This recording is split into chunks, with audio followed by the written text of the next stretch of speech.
연락을 먼저 하고 싶은 마음, 지금 얼마나 불안하고 허탈하고 억울한 감정이 드는지 정말 잘 알고 있습니다.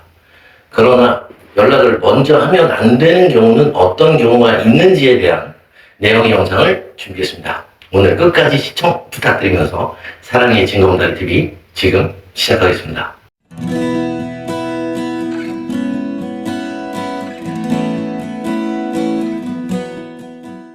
연인 간이든 인간관계든 소통할 때 그런 점이 있더라고요. 잘해주면 잘해줄수록, 노력하면 노력할수록, 칭찬을 받게 되겠죠. 내가 누군가에게 잘해준다는 거는, 그리고 누군가에게 내가 잘해주면 그 상대가 또 행복한 모습을 내가 보게 되잖아요.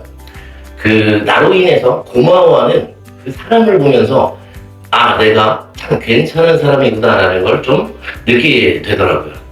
저 또한 누군가에게 힘이 되고 도움이 되는 사람이 됐을 때 그 사람이 저한테 고마워하고 행복해하고 그런 상대가 내 노력을 잘 받아주잖아요. 그 모습, 그 표정을 바라보는 저도 참 기분이 좋아지더라고요.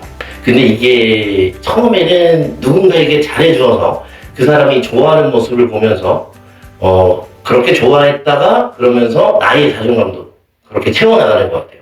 그런데 이런 게 지속되면 지속될수록 지나치게 되면 나르시시즘처럼 상대가 우월감을 느끼게 될 때도 있지만, 어쨌든 그래도 내가 참 괜찮은 사람이구나, 나 꽤 쓸모 있는 사람이구나 라는 생각이 자꾸만 들고, 그 사람이 웃는 모습이, 그리고 그 사람이 행복해하는 모습이 나를 필요로 하는 그 모습이 너무 좋은 거더라고요.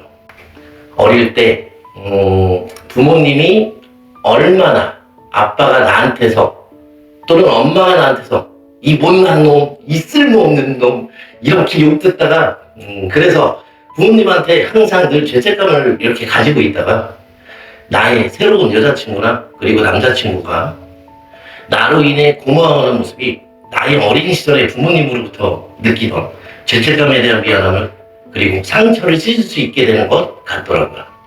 근데 사람들은 그걸 잘 모르고 지나치는데, 내가 어린 시절에 부모로부터 갖고 있던 죄책감에 대한 미안함과, 그리고 내가 못났다라는 생각에 나한테서 잘 받는 상대를 보면서 그래 내가 꽤 괜찮은 사람이라는 걸 계속해서 증명해 나가게 되는 거거든요. 근데 또 이게 아이러니하게 내가 또 계속 잘해주다 보면 상대가 어느 순간부터 받는 거에 익숙해지기 마련입니다. 근데 또 잘 받아주는 상대의 특징을 보면 어린 시절 성장 배경에 오냐오냐 이렇게 크고, 사랑도 많이 받고, 딸 바보 아빠, 아들 바보 엄마, 그렇게 아래서 성장한 그런 성장 배경을 갖는 경우가 꽤 많더라고요. 그러한 부모님 밑에서 성장한 아들이나 딸은 아직도 다 큰 자식인데도 부모님한테 막 짜증 부리고 투정 부리고 막 그래요. 그런데 완전 이렇게 반대되는 환경에서 성장한 그런 두 사람이 만나게 되면 서로가 끌리게 되어 있습니다. 근데 사람이라는 동물은 서로가 같거나 비슷하면 서로가 밀어냅니다. 궁합이라는 건 서로가 달라야 맞는 거고, 서로가 부족한 부분을 서로 채워주기 위해서 만나는 경향성이 있기 때문에 이런 두 사람이 만나서 연애를 하다가 보면 성별의 성향이 좀 바뀔 수는 있겠지만, 어찌됐든 내가 잘해줘서 상대가 행복해하는 모습을 보면 남자는 기분이 좋은 거고, 여성성과 남성성이 물론 있겠지만 그거는 제 영상 참고하면 될 것 같습니다. 네, 그리고 또 그런 관심을 받다 보면 여자는 또 그런 남자의 관심이 익숙해진단 말이죠. 근데 이게 처음에는 여자친구든 남자친구든 받는 사람 입장에서는 나한테 잘해주니까 정말 고맙단 말이에요. 근데 이게 6개월에서 1년간 지속되다가 보면 남자가 해주는 게 당연하게 돼요.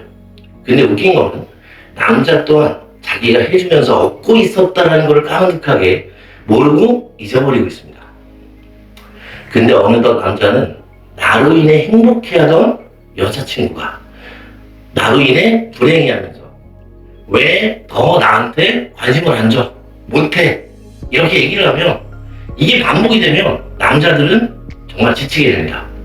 근데 또 거기서 여자는 또 평소 나에게 이만큼 정도는 해주던 여자의 기준에 양이 그러니까 밥을 하루에 5끼 주다가 갑자기 한 끼를 주게 되면 당연히 여자 입장에서 결핍을 느끼고 그 분노에 휩싸이면서 미쳐버리게 됩니다. 진짜 불안하고 화가 나고 짜증나게 되는 거예요. 이게 진짜 배가 고프면 짜증나고 불안하고 화가 나거든요. 그래서 밥을 달라고 투정 부리고 집착하고 상대를 통제하게 되는 겁니다.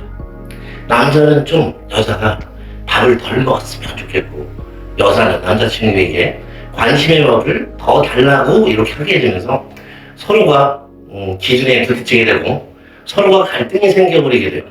이게 서로 간에 어느 정도 협상이 돼서 남자는 밥을 한 3끼 정도 주고 여자 또한 3끼 정도 먹는 걸로 서로 협상을 봐야 되는데, 협상이 서로 전혀 안 되는 상태로 이게 서로 간에 골이 깊어진다는 얘기예요. 그래서 이런 협상이 어느 정도 되려면, 이렇게 헤어지기 전이라면 좋겠지만 헤어지고 이렇게 반복되어 헤어진 거니까 남자 쪽에서는 더 이상 나로 인해서 고마워하지 않고 나를 원망만 하는 여자친구를 보면서 남자의 어린 시절에 겪었던 그 부모님으로부터의 죄책감을 무의식적으로 또 이렇게 느끼게 되니까 스트레스를 받게 되고 결국 회피를 하게 되는 거예요. 그러니까 또 나를 필요로 하는 사람을, 고마워하는 사람을 또 찾아 나서는 거고, 여자는 아빠같이 나를 품어줄 수 있는 애착의 대상, 나를 보호해주고 사랑해주는 그런 사랑을 찾게 되는 그런 일이 생긴다는 얘기죠. 그런데 이렇게 각자의 길을 서로 가면 좋겠지만, 여자는 나의 기준에 맞지 않는 전 남자친구의 그런 태도에 분노하고 보상을 받고 싶은 보상 심리가 생긴다는 말이에요. 그래서 미워하고 원망하는 마음이 결국 열정이 되고 그렇게 사랑으로 느껴지는 게 문제라는 거예요. 남자는 어린 시절에 받지 못했던 인정욕구의 결핍을 채우기 위해, 그리고 부모님에게 어릴 적부터 학습되어 온 죄책감을 해소하기 위해서 그런 애착 대상을 찾아 떠나버린다는 얘기죠. 그런 두 사람이 서로의 결핍과 가치관을 서로 이해하고 협상해서 정말 잘 지내야 되는데, 그게 이루어지지 않으면 결국엔 서로 끝이 안 좋게 된다는 그런 얘기입니다. 그리고 이런 부분을 서로 알고 있는 상태로 재회를 하고 잘 지내야 서로의 관계도 더욱 좋아지는 거고 서로가 행복해지는 겁니다. 근데 이런 부분들을 서로가 서로의 결핍이죠. 이런 이유 때문에 누군가를 좋아하고 누군가를 사랑하는 건데, 이걸 모른 채로 그냥 지내다 보면 서로가 남자 쪽은 여자한테 잘 보이려고만 하고 여자는 남자에게 계속 관심을 받으려고만 하고, 그러니까 서로가 사랑을 주는 사람은 없고 서로가 서로의 결핍을 채우려고만 받으려고만 그렇게 된다는 얘기입니다. 남자는 엄마로부터 느끼던 어린 시절의 죄책감을 해소하기 위한 노력을 평생 하면서 남한테, 그리고 여자한테 내가 괜찮은 사람인지를 증명하러 다니는 거고, 여자친구는 어릴 적부터 아빠가 나한테 이만큼 해주던 그런 기준에 나를 사랑해줄 수 있는 남자를 평생 찾아 헤매는 거고, 그러니까 당연히 남자친구를 미워할 수밖에 없는 거죠. 당연히 아빠보다 잘하는 남자는 세상에 없어요. 그래서 여자는 남자친구를 용서하고 남자를 사랑해주는 마음으로 대해야 하는 겁니다. 남자는 여자에게 잘 보이려고만 하지 말아야 돼요. 인정받으려고만 하지 말고 내가 괜찮은 사람이라는 걸 증명받기를 이제 멈추고 진심으로 사랑해야 되는 겁니다. 서로가 자신이 어떻게 보여질까, 내가 어떻게 사랑받을 수 있는 그런 사람인지, 그런 자존심을 좀 내려놔야 된다고 저는 생각을 합니다. 진짜 여러분들 서로 사랑을 하셔야 됩니다. 사랑받길 이제 그만 원하시고, 이제는 여러분들도 어른이기 때문에 서로가 사랑을 하셔야 됩니다. 서로가 사랑한다는 거는 고마워해야 되는 거고요. 믿어줘야 되는 겁니다. 배려해야 되는 거고, 서로를 안쓰럽게 생각해야 됩니다. 서로가 해주는 거에 대해서 감사하는 마음을 꼭 잊지 않아야 됩니다. 알겠죠? 여러분들 꼭 사랑하십시오. 사랑하면 해결됩니다. 그리고 이런 이유로 헤어진 건 서로가 서로에게 지친 거예요. 남자는 여자의 불만과 그리고 원망하는 그 마음, 그리고 서운하고 짜증스러운 그 표정을 느끼면서 지쳐버린 거예요. 질려버린 거예요. 이럴 땐 한 번 정도는 여러분들이 잡아주세요. 이런 일들이 반복되지 않았다면, 여러 번 반복되지 않았다면 잡았을 때 잡힐 확률도 꽤 높아요. 그러나 그렇게 잡아도 잡히지 않는다면 자꾸부터 완전 연락을 하지 않고 7일 정도 공백기를 가지세요. 그 후에 상대에게 카톡이나 문자를 보내야 됩니다. 그동안 나로 인해 지친 남자친구의 부정감정이 긍정감정으로 리셋되고 바뀔 수 있게 그동안 나를 위해 노력해준 상대를 위해 정말 고마웠고 정말 너는 나에게 최고의 남자였다라고 인정해주는 문자를 적당한 길이로 적어서 남자에게 보내주어야 됩니다. 보내면서 사랑의 마음 그리고 고마운 마음을 담아서 이렇게 보내야 되는데 이거 보내면서 속으로 또 이 나쁜 새끼 이런 마음으로 확 보내면 잘 될 것도 안 되니까 꼭 진심의 마음으로 보내야 됩니다. 꼭입니다. 알겠죠? 그리고 이런 남자들은 참을성도 참 많습니다. 진짜 많습니다. 참을성. 그래서 웬만하면 공백기는 최소 2개월에서 3개월 정도는 시간을 가져줘야 됩니다. 저는 공백기를 갖는 이유는 이거라고 생각을 해요. 사람이 밥 먹고 나면 배가 부르잖아요. 그래서 다음 식사를 하기까지 공복 상태가 돼야 되는 거잖아요. 제 배는 이렇게 공복 상태가 되어야 배도 고프고 밥을 먹고 싶어야 상대와 다시 이렇게 만나려는 마음이 생긴다는 얘기예요. 그렇게 해야 여자친구와 다시 만날 열정, 밥을 먹을 열정이 생기게 되는 거거든요. 그러니까 꼭 공백기를 가져야 합니다. 그리고 남자분들의 제외의 이야기인데 이렇게 여자친구가 나로 인해 서운해하고 화가 나서 여자친구의 기준에 못마땅해서 헤어지고 이렇게 하는 경우가 진짜 많습니다.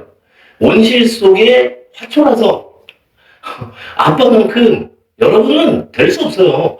아빠처럼 기준을 제시하고 나 잘하겠다 이렇게 매달리거나 하면 한두 번은 잡힐 수는 있습니다.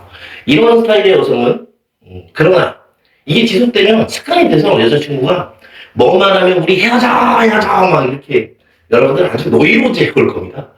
잡아주는 건 결국 장기적으로는 상대의 버릇을 안 좋게 만들고 2번, 3번 이렇게 이별을 할 각오를 여러분들께서 해야 하는 겁니다. 보통 이런 식으로 헤어지려는 여성분들의 이별 통보에 정말 꼭 반응하고 매달리지 마세요. 이런 성격의 여성은 남자친구와의 관계에 사랑받는 포지션이 정말 익숙하기 때문에 절대 상대에게 잘해주면 안 됩니다. 이렇게 해야 돼요. 그래 알겠어. 그렇게 하자. 나도 더 이상 못 해먹겠어. 나도 지쳤어. 나보다 더 좋은 사람 만나서 행복해지길 바랄게. 나는 너 만날 감당이 안 돼. 잘 지내고 행복하기를 바랄게. 이렇게 꼭 말해주세요. 이렇게 얘기를 해야 돼요. 이렇게 상대는 이런 말을 듣고 나면 한 1주? 길면은 한 3주? 보통 한 달을 못 갑니다. 참을성도 없고 이런 분들은 내성이 별로 없기 때문에 상대가 분명 역으로 확 매달릴 겁니다. 여러분들에게. 그러니까 꼭 잡지 말고 확 밀어내시는 겁니다. 알겠죠? 자, 여러분들 오늘 영상이 정말 많은 도움이 되었는지는 모르겠습니다. 그래도 제 영상이 여러분들에게 제외에 정말 도움이 되고 여러분들 멘탈 케어에 도움이 되길 바랍니다. 그리고 꼭 제외 성공해서 여러분들이 예쁘고 아름다운 사랑 시작했다는 소식을 듣고 싶습니다. 오늘 시청해주셔서 정말 감사드리고요. 구독, 좋아요 부탁드리면서 오늘 마무리하겠습니다. 지금까지 사랑의 진검다리 TV의 별루였습니다. 감사합니다.